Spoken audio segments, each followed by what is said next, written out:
মামুন হচ্ছে একটা গানে এরকম এরকম করে নাচে না, যে টুট যায় রাজাজি। তো এটা আমি প্রথমে দেখেছি। তো মামুন ছেলেটা কিউট আছে, সুন্দর, অনেক কিউট। এই জন্যই হয়তো লায়লা ক্রাশ খেয়ে আছে অনেকদিন ধরে। তো লায়লা মামুনের রিলেশনশিপ নিয়ে তো আসলে অনেক রিউমার, অনেক কিছু, এই যে কখনো মামুন ছেড়ে যায়, মেরে তারপরে রাস্তার মধ্যে ফেলে চলে যায়। তো এগুলো তো আমরা দেখেই আসছি।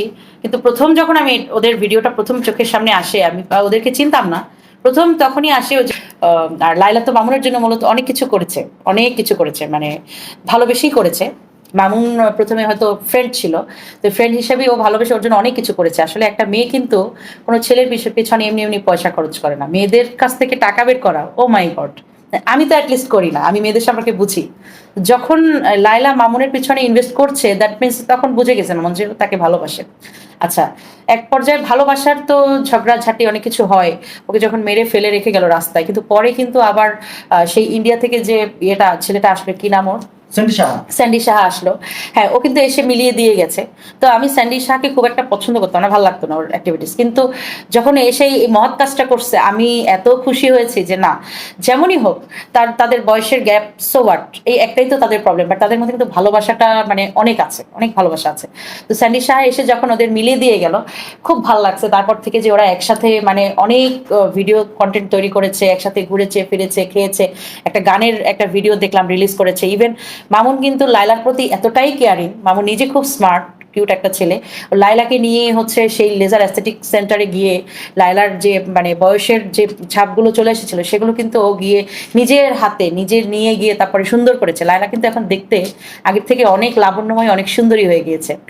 তো এত কিছু করার পরে এখন যে মামুন কেন লায়লাকে কষ্ট দিয়ে, ঈদের টাইমে দেখলাম মেয়েটার কান্না দেখে আমার এত খারাপ লেগেছে, এত কষ্ট লেগেছে, যে ঈদের টাইমে সে মেয়েটা কাঁদছে, আবার সিএনজি নিয়ে, গাড়ি নিয়ে, রিক্সা নিয়ে বিভিন্ন জায়গায় মামুনকে খুঁজে বেড়াচ্ছে। তো আমার খুবই কষ্ট লাগছে লায়লার জন্য। তা আমি মামুনেরও একটা ভিডিও দেখেছি যে মামুন মেবি ওর গ্রামের বাড়িতে চলে গিয়েছে, কিছু বাইক টাইক দেখাচ্ছিল। মামুনের মায়ের একটা ভিডিও দেখলাম যে লায়লার মামুনের মায়ের কাছে গিয়েছে, মামুনের মাকে খুব আদর যত্ন করছে, মানে শাশুড়ির মতো সেবা যত্ন করছে। তো এরকম একটা বউ মামুন তুমি কই পাবা? এরকম একটা লক্ষ্মী বউ, হয়তো তার একটু বয়স বেশি। বিয়েতে কাজ করতে হলে দেখেন, অনেকেই আছে বিয়ের ব্যাপারটা প্রচার করতে চায় না, আবার কেউ আছে বিয়ে করেনি কিন্তু একসাথে থাকছেন, এটাকে বাজেভাবে দেখা যাবে না, তাদের ভালোবাসাটাকেই তুলে ধরেন না, তার ভালোবাসাটাই হচ্ছে মেন। তারা যে দুজন দুজনকে পছন্দ করে এতে কোনো সন্দেহ নেই। আমি একটা মেয়ে মানুষের চোখ দেখলেই বোঝা যায় যে লায়লা মামুনকে এতটা ভালোবাসে। আর মামুনও যে লায়লার প্রতি উইক না তা কিন্তু নয়, এই যে এখন দূরে আছে, আর দুটা দিন যেতে দেন না, দেখবেন দুজন ঠিকই মিলে যাবে। অযথাই এর আগেও তারা মারামারি করেছে, এখন আবার এরকম হচ্ছে।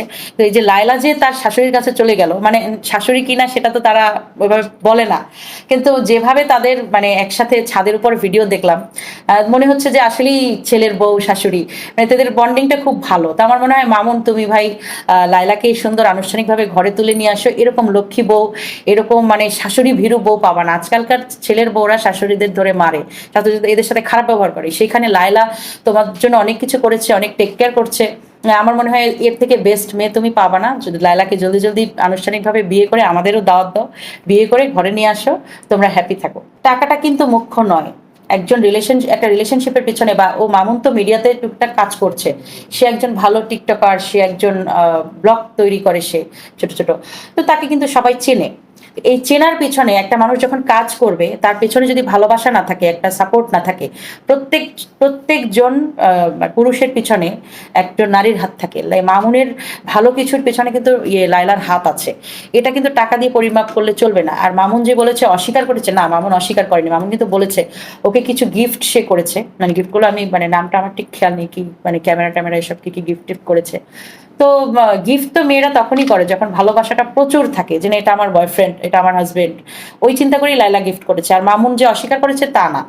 আর এর থেকে আর বেশি কি গিফট করবে, ও তো তাকে বিয়েই করতে যাচ্ছে, বিয়ে হলে তো লায়লার যা আছে সবকিছুই মামুনের। লায়লার অনেক কষ্ট হবে, যেহেতু বয়স কম, কম বয়সী ছেলে, আসলে যখন সময়ের সাথে লায়লার আরো বয়স হবে তখন একটু কষ্ট হবে হয়তো। কিন্তু আমার মনে হয় ভালোবাসাটা যেখানে থাকে সেখানে বয়সটা কোনো ম্যাটার না। মামুনকে ওকে ভালোবাসা দিয়ে বাঁধতে হবে, তাহলে মামুন আর ছুটে কোথাও যেতে পারবে না। পাখি উড়ে যেতে পারবে না। ও তো সুন্দর, ওর ওর ওর পিছনে অনেক মেয়ে ঘুরবে, ও দেখতে কিউট, ওর চুলে টিয়া পাখির মতো অনেক রকম কালার করা। মানে এখন কিন্তু ইয়াং জেনারেশন ইউনিভার্সিটি লেভেলের মেয়েরা কিন্তু এগুলো খুব পছন্দ করে, মানে একটু ইয়ো ইয়ো টাইপস। তো স্বাভাবিক এখন অনেকে ঘুরবে। এখন যার এত সুন্দর কিউট বয়ফ্রেন্ড বা হাজব্যান্ড, তাকে তো একটু প্রোটেক্ট করে রাখতেই হবে, কিন্তু কিছুটা ছাড়ও দিতে হবে লায়লাকে। একটু ছাড় না দিলে, ছাড় দিয়ে দেখতে হয়। ভালোবাসা হচ্ছে একটা উড়ে যাওয়া ঘুড়ির মতো, মামুনকে ছেড়ে দিতে হবে। ও যদি ঘুরে ফিরে লায়লার কাছে আবার ফিরে আসে, তাহলে ঠিক আছে, বোঝা যাবে যে ভালোবাসাটা আছে। মনে হয় লায়লার গার্ডিয়ান যারা আছেন, মামুনের সাথে কথা বলা উচিত।